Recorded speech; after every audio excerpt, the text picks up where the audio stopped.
everybody, this is She-Pet with What Ya Sellin', and I am here to show you how I do my jewelry.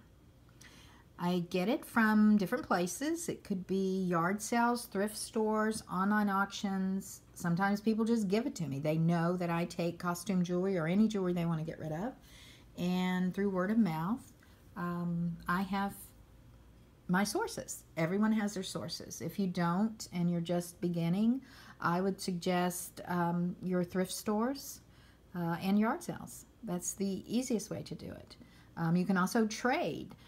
You may have some things that personal jewelry that you don't wear anymore, don't like, and you can trade it out for some other things and put those on to sell. I sell online. I sell at consignment stores. Different people will say, hey, I need this, I need that. There are so many avenues and venues for you to sell at. I will also do fashion shows.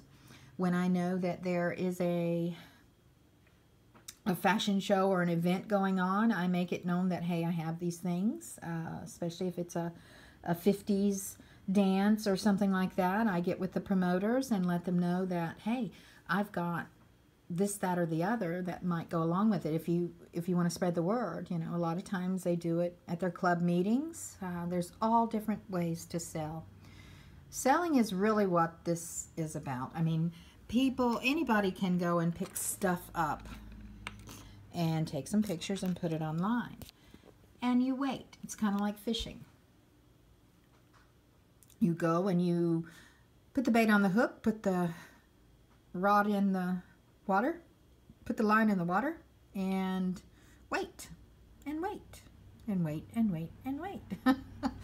Sometimes it's like Christmas, the fish are biting and you're just reeling them in. Other times it's not. It's crickets chirping and you are just ready to scream. So what I would suggest is sell. And I'm not one of those to like sit around and wait for the fish to come to me. I like to go and put my bait in front of their faces and make them nibble, make them bite. So there's lots of ways that you can do that. I'll share some things as we go on. The videos are new to me. I've been asked to start doing them, so we'll see. I'm kind of uncomfortable with that, but we'll see how it progresses. I mean, you know, it's you got to try something. You got to step out of your comfort zone, everybody keeps saying. So that's what I'm going to try to do. But selling is the main thing with being a reseller. It is in the name. You are a reseller. And I think what happens, people get so caught up in the sourcing and the picture taking and the drafting, building the drafts, you know, the keywords. They forget that it's really about selling. And that's really what I want to emphasize.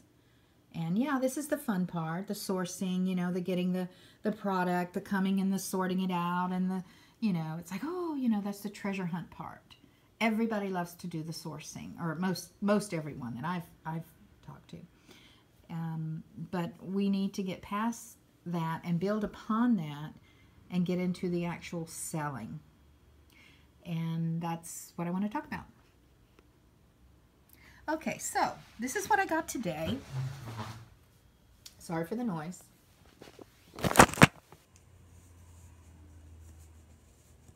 And when I go and I get it, I never peek in at the moment. No, no, no. I get it home, and I spread it out. Okay. It's usually clumps in a bag or a box. Sometimes you get individuals, and that's great.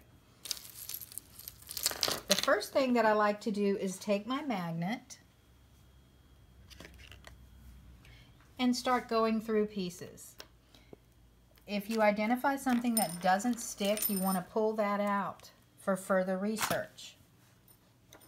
I don't stop and then research that. That takes up too much time.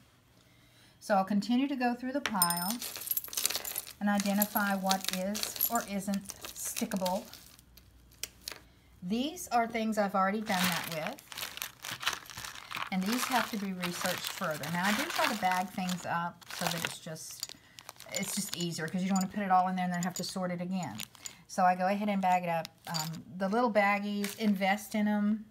You will go through a lot of these, and they're invaluable. They really truly are. Some people use the snack size, and that's fine too, but these are really the cheapest. Okay, this is stuff that I can blatantly see markings on. 925, 14Ks, things like that. Or they may have a stone. So these are in this pile. This will be the first thing I look at, because you want to go with your highest ticket items first. And most of the time that's the stuff that's 925 or semi-precious stones, things like that. The rest of this will sell, but at lower pricing.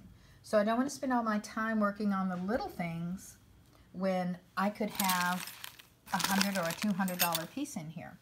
I had a bracelet that I got last month that was as dark as this box almost, with tarnish.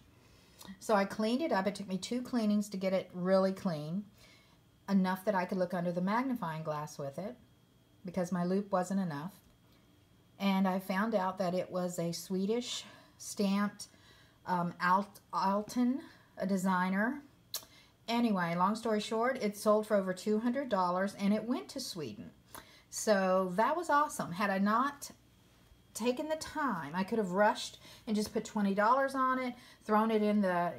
No, you have to identify. You could be throwing money away. So anyway, that little side note there. So you use your magnet, you go through, you pull out the good stuff, or what you deem to be the good stuff. Then I start with other sorting. For me, I like to take the gold, like I'll take, put all my gold things together, my silvers, my blues, I do them by colors and things like that. And then I start going through them. This is vintage, so I have a little vintage section here. These are stretchy bracelets, which I have. These are rings. And this one is kind of cool. This one will probably need to be researched further, but I still want to keep it with the rings for now, unless it's a semi-precious or something. So then I start sorting, matching things up, and I bag it as I find the mates. Okay. These are the things that I have bagged up from this lot that I have deemed are not to be looked any further. There's just costume jewelry, fun things. There's no markings on them, or they're just, it's just costume jewelry, fun stuff. Wait a minute, that one doesn't. That one needs to go over here. Missed one. It happens. So basically that's what these are, and these will be sold probably flea market. What is that? Okay, flea market. I have a lady that buys from me, and I'll invite her over and say, okay, this is what I have, and we work out a deal, and she takes us, and she's happy selling that at the flea market. So I provide a service to her, and she also keeps me in mind when she hears from someone saying, hey, I'm cleaning out a house, or I'm doing this or whatever. So you're always wanting to build those contacts and basically play nice with others and help when you can. And let's see what else. So I'm going to get to work here, because it looks like I still have a few things left. Oh, one more thing. Let's say that I have worked all of this and there are no other mates. I cannot match anything up. Well, what I normally do is put it all together in one container. When it reaches a certain level, or when I've had enough of looking at it, I will price that and put it usually on Etsy in the crafters section, and do quite well with those. So you might want to be thinking about that. It's not always neat pieces and things like that. Even broken pieces. Don't throw anything away, because what one person's junk is another person's treasure. I mean, look at this. That's basically what we resellers do. So keep that in mind, and I hope this was helpful. And like I said, I'm just starting with these, so hopefully it'll progress, and there's some little pearl of wisdom or something that someone can glean from what I'm rambling on about. But I am a helping kind of person, so if you need some help, have a question, if there's any way that I can help you, within reason, of course, please let me know. And you can just contact me through Facebook, YouTube. So have a great day. This is She Pet with What You Sellin', and I'm saying have a great day.